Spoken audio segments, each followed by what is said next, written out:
Қаза кімнің болсын қабырғасын қайыстыратыны рас. Дегенмен сол қайтыс болған адамның есебінен өмір сүріп, әртүрлі шарт жасасып, құжаттарын заңсыз пайдаланатын адамдар да жоқ емес. Бұл орайда халыққа осы хабар туралы кеңінен тарату қажет.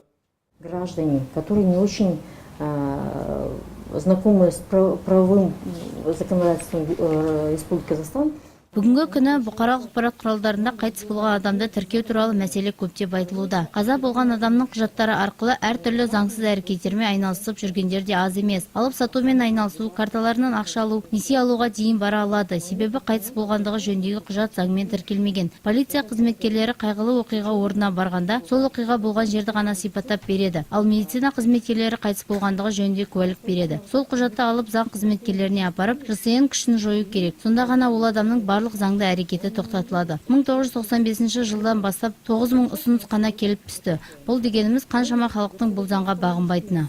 Басқа адамның атынан куәлігі арқылы несие алу фактілері де көптеп орын алған. Ал ол адамның бұл туралы хабары да болмайды. Сол себепті құжат маңызды болып табылатындықтан несие алғанда абай болған жөн. Сонымен қатар жиналыста аналардың үй жағдайында босану туралы мәселе де талқыланды. Бұның баламен қоса ана денсаулығына қауіпті екендігі жөнінде айтылды. Медициналық көмек ала алмаған жағдайда көптеген жұқпалы ауруға шалдығу қаупі бар. Кейбір ата-аналар осы жөнінде ойланып ескерсе дейміз. Сондай-ақ мәжілісте көтерілген тағы бір өзекті мәселе көкек әкелердің алиментті төлемеуі, яғни балалардың шығынын көтермеуі, ата-аналардың өз балаларына ақша төлеуден қашуы, заңдық жауапкершіліктен бас тарту жөнінде мәселе қозғады.